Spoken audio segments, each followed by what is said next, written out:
Hello there guys, RMP792 here. I went to go see Star Trek Beyond yesterday, and before I talk about it, I'm going to talk about a few general thoughts about the Star Trek reboot. So, generally liked the 2009 film, was quite disappointed with Into Darkness, is the sort of general summation. It's very much, the 2009 reboot was an interesting chance to do something new with the original characters, and then Into Darkness squandered that by being a not as good retread of Wrath of Khan. In particular, the ending of that film, which was pretty terrible. So there was that. Now we have Star Trek Beyond with a new director, Justin Lin, is it? Yeah, who was the guy who's been directing the Fast and Furious films, none of which I've seen. And a writing team that includes Simon Pegg. So, off the bat, I'm going to say I generally enjoyed this film, but it definitely has issues. It's definitely going to fall somewhere in the middle of the Star Trek movies. It's on the upper... Yeah, if we assume the Star Trek movies are, your classic sort of, your classic 0 to 10 scale, this movie's probably about a 6. It's definitely good, but it's not as good as it could have been, and is definitely flawed related to a lot of the other Star Trek movies. There are a lot of better Star Trek films. So generally positive. Positive things. A lot of the character work was good. I like the fact that it really felt like an ensemble piece this time. In terms of all the members of the crew got at least a little something to do. They all got a couple of good scenes, and that kind of stuff, which is exactly the kind of thing I like. And there was some good humour, some good wit, and some good banter. I particularly like the kind of Spock-McCoy dynamic, because that felt like Spock and McCoy should. Yes, they absolutely respect each other, but that doesn't stop them getting on each other's nerves most of the time. It's different viewpoints. It's logic versus emotion to all intents and purposes, and they can actually each respect where each other is coming from. So I thought that actually did work very well. There was some good stuff there. All the stuff that I think doesn't work is actually kind of specific plot point related. So I'd need to talk about specific things within the film. So I'll be going into spoilers fairly shortly, but as always, I will warn you before I actually head into spoiler territory. But as I say, generally positive. I enjoyed it. It was certainly far from a perfect film, but I did enjoy it for what it was. But it would have been nice if it could have been a bit smarter. I like my Star Trek cerebral. I'm sorry, but yeah. So yeah, I think that's basically it for my spoiler-free thoughts. So anything after this point should be considered potentially containing spoilers. So 5, 4, 3, 2, 1. The way they defeat the fleet... I got into a debate with a friend of mine about this, where he reckons it's basically incredibly stupid, and my comment is, yes, it's stupid, but it is stupid in a way that feels kind of Star Trek, in that they use a tech solution to make the enemies unable to coordinate, and they basically destroy themselves. The whole using a tech solution to defeat them, pure Star Trek. That is straight out of the Star Trek playbook. So it's the whole, oh yes, we're going to use this signal to drown out their signal. Okay, fair enough. And we're going to play music over it. Yeah, okay, that's dumb. But his argument was that it felt really convenient that that as soon as they flew past, the ships were immediately smashing into each other and destroying each other. And yeah, he's right. Actually, that did feel dumb. It feels like it should have just shut them down, or if they lost their ability to focus, a few of them should have smashed into each other, but they all should kind of more split apart and tried not to crash into each other. And then that resulted in them just getting picked off easily, which, yeah, that would have made more sense, but as it stands, it was deliberately designed for a cool action movie moment where they fly out the massive explosion, and goofy as hell. Goofy, but in a kind of Star Trek-y way. It's this weird combination, and Yeah, as I say, it didn't really need that particular. It didn't need the music, if I'm honest. But I sort of get what they were going for in that sequence, but it felt a little silly. Also, can I talk continuity gaps here for a second? And I'm about to be a massive Star Trek nerd. So, it's weird. There are a bunch of references to things from Enterprise here, but some of them contradict stuff from that show. And here's the thing. With the so-called J.J. Abrams verse, or the reboot verse, or whatever you care to call it, everything that happened in Enterprise is still canon within that universe, because the point at which the timelines diverged was when the Kelvin was destroyed, which was way, way after Enterprise happened. So everything that happened there definitely happened here. So references to things like this ship on the planet, the Franklin, was it? Being the first Warp 4 capable ship doesn't make sense, because the NX-01, and this was clearly the NX-10 something or other, it clearly had at least 3 or 4 digits in its designation. But the NX-01 was the first Warp 5 capable ship. So it feels like that should have been Warp 6 and somebody made a mistake. I kind of like the references to the Military Assault Command, the MACOs. The fact that the captain of this ship used to be a MACO until MACO was disbanded. Which does sort of make sense given the Federation's whole. Oh, we're not. The Starfleet's not a military organization. Just because we have weapons and military ranks and a hierarchy doesn't mean we're military. They're military, Gene. I mean, Gene Roddenberry constantly insisting they would. They are. They can dress it up as much as they like, but they are. You could be a military and scientific organization, but Starfleet serves a military purpose within the Federation. It protects it. It's got a lot of other functions, it's explorers, it's scientific research, but part of it is a military organization. So yeah, but the guy being a former MACO, that sort of worked. More continuity stuff with comments about the transporters not being approved for live people, even though by the time of Enterprise they were just starting to use it for live people. So particularly towards, by the end of Enterprise, they'd clearly gotten a lot more comfortable using it for live people, so there's that. So yeah, a few continuity goofs here and there, and I'm still not quite sure what class of ship the Franklin was. It looked kind of NX class, but it also reminded me quite a lot of the Steamrunner class. If you're not familiar with the Steamrunner class, can I... where the hell is my DS9 technical manual? I'm sure it's... Okay, it's in there somewhere, but I can't get it. Right. The Steamrunner class is sort of slightly more squarish saucer section than usual, with the 2 back bits and the nacelles. Seriously, where the hell is my technical manual? Yes, I have a copy of the DS9 technical manual. Somewhere. It's probably in this pile of stuff down here. I'll find it later. It's not important. Is it there? No, that's some Lego instructions. Whatever. Right, anyway. But yeah, so... Not entirely sure what class of ship it was. Could be an entirely new, different class of ship that we've never seen before. That would have been fine. I'm just the kind of nerd who occasionally likes these things clarified. Actually, technically, if it's an NX class, it must be Franklin class. Or if it's an...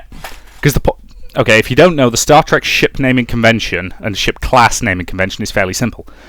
An NX designation indicates that the ship is a prototype, the first of a class.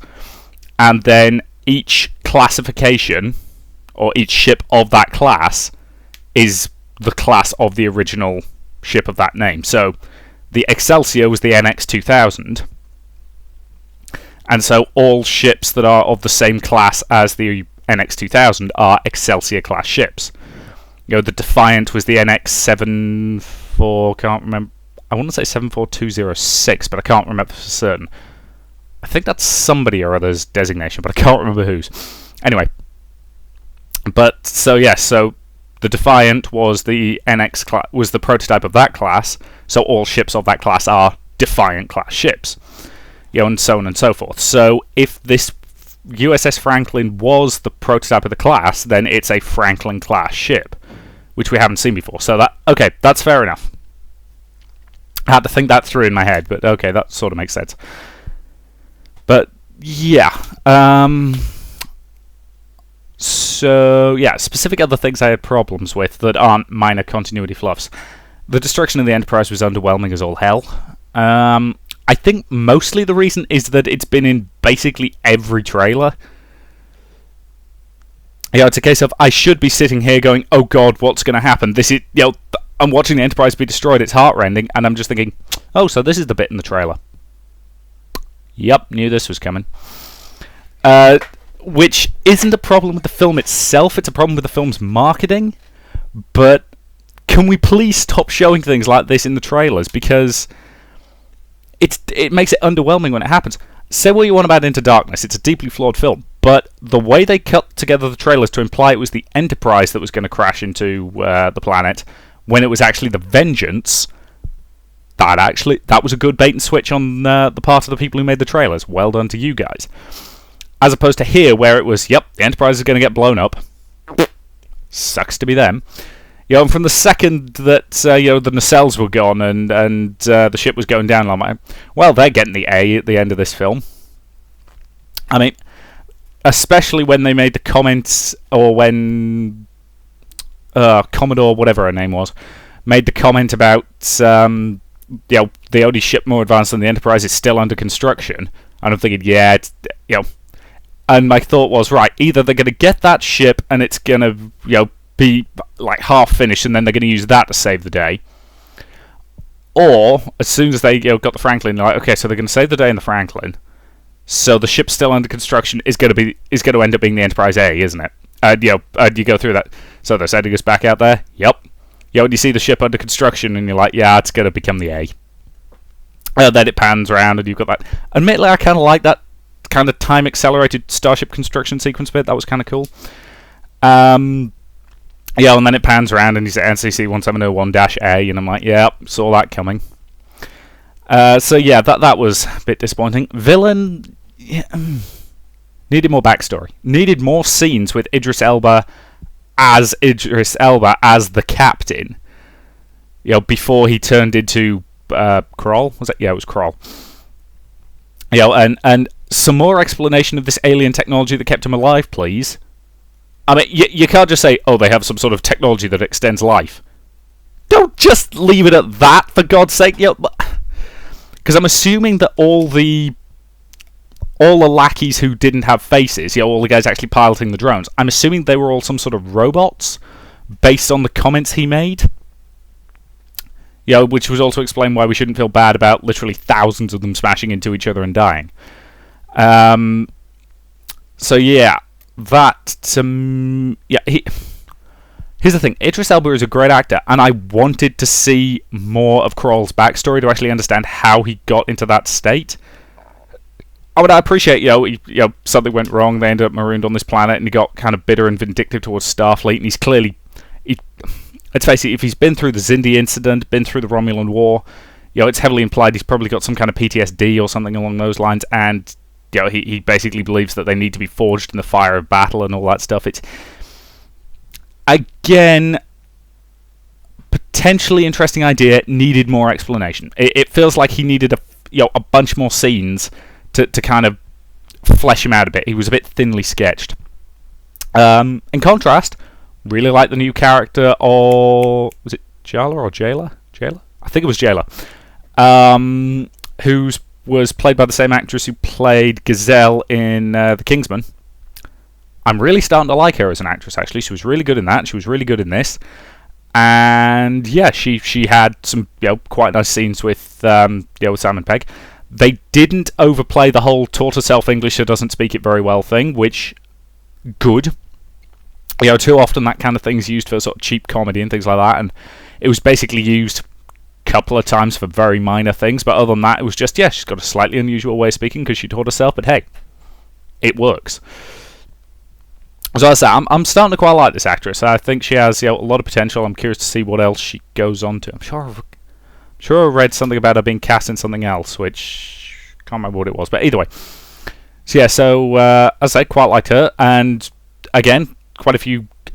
I like the fact that they sort of broke the crew down into small groups. So you had sort of 2 or at most 3 people together when they landed on the planet.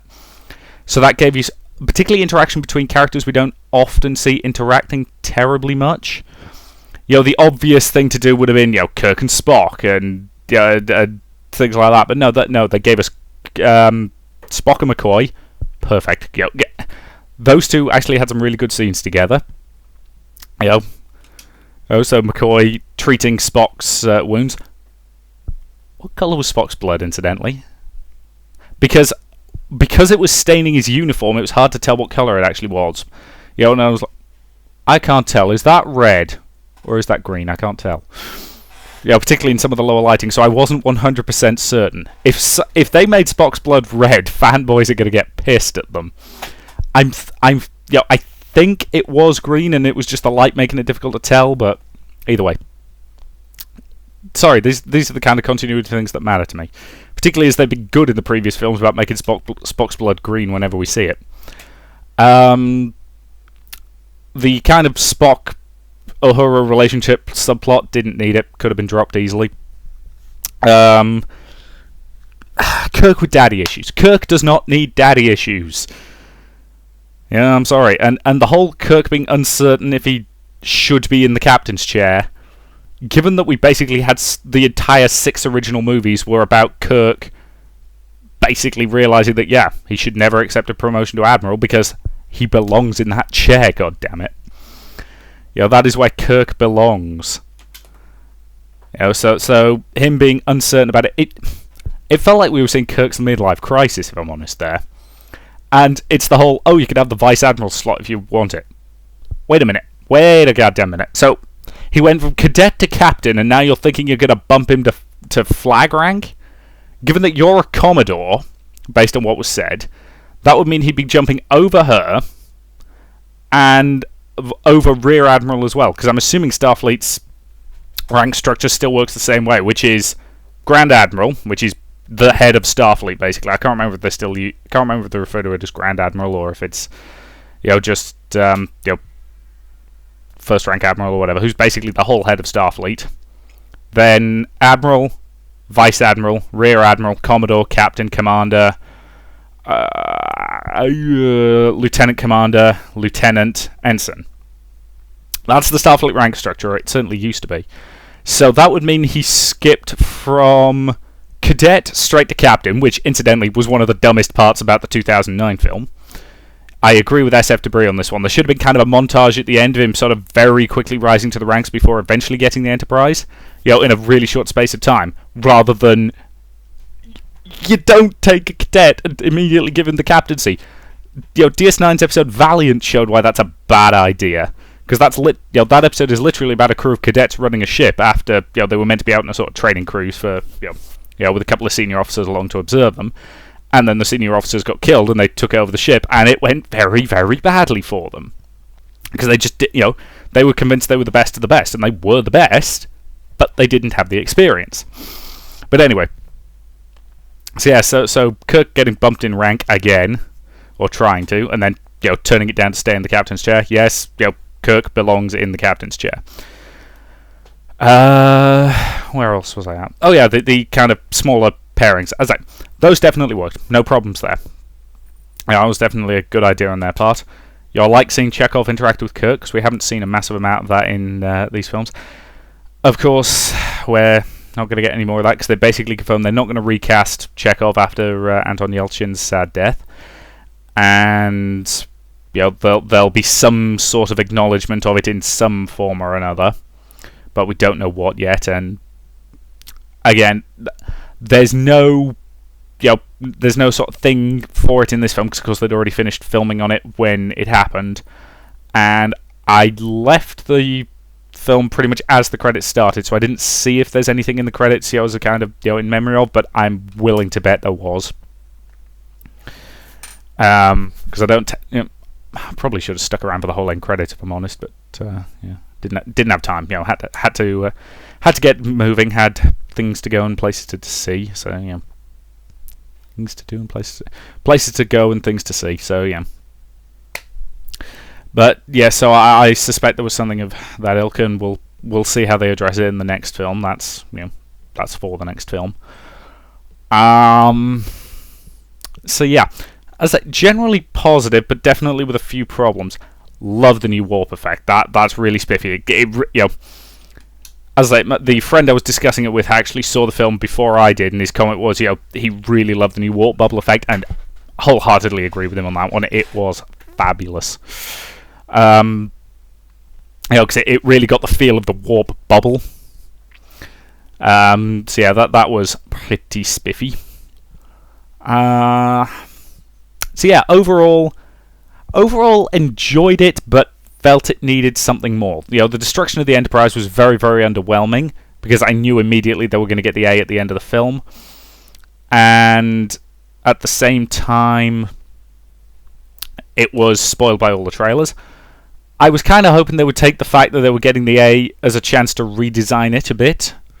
Make the nacelles look less crap, because I do not like the nacelle designs from the reboot universe. They're just... they're horrible and bulky. I mean, nacelles should be streamlined, not with that weird bulge at the front. So, there was that. But, yeah, generally positive, but definitely with problems, I think I will say. In the grand rankings of Star Trek films, definitely better than Into Darkness. Don't think I enjoyed it as much as Star Trek 09. I think my Star Trek rankings still stands as pretty much the same. So, Wrath of Khan is weirdly, Wrath of Khan is the best Star Trek movie, but it's actually not my favourite. Certainly not my favourite of the original movies. Okay, so I'm actually going to put this in the order in which I like them. So, Undiscovered Country, which is Star Trek 6, then Wrath of Khan, then First Contact, then Voyage Home, and after that, we've got any good ones left after that? Well, that's depressing. After that, yeah, you're probably into Star Trek 2009, which is kind of depressing, because it makes you realise how bad most of the Star Trek films are. We actually have a... Yeah. Though, admittedly, this does kind of keep up the whole even-numbered, odd-numbered Star Trek thing, because incidentally, if you're not aware of how that still works, it actually works providing you realise that... or correction. It would still hold if a Star Trek film had come out in between Star Trek Insurrection and Star Trek Nemesis. And Galaxy Quest came out in between Star Trek Nemesis and Star Trek Insurrection. Yeah. The whole Galaxy Quest is actually a Star Trek movie. Is kind of it's a hand wave to make the even-numbered, odd-numbered things still hold up, but it's cute. And while I don't actually think that holds up in any way, it's just it's fun to bring it up. But yeah, so Beyond is definitely good, but with an awful lot of problems, basically. I think it needed to be a little bit longer. It needed a marketing campaign that was less about showing the destruction of the Enterprise, because it gave away what should have been a big dramatic moment. And honestly, the destruction of the Enterprise, I don't want to say it came too early in the film, because we needed to get them onto that planet and doing the stuff, but it needed more dramatic weight to it. You needed to feel Kirk's heart being wrenched out as the Enterprise was wrenched away from him. Which for all its problems, you did get that in Star Trek 3. When you've just got the whole lot of them looking on as the Enterprise explodes above them. That is a genuinely good bit of Star Trek 3.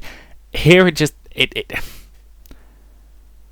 I don't know. I should have been on the edge of my seat, crying my eyes out at the loss of the Enterprise, and I was just sitting there going, "Yep, here's that bit." So yeah, but yeah, overall positive. I definitely think it's worth seeing, but it could certainly have been better. So very mixed bag.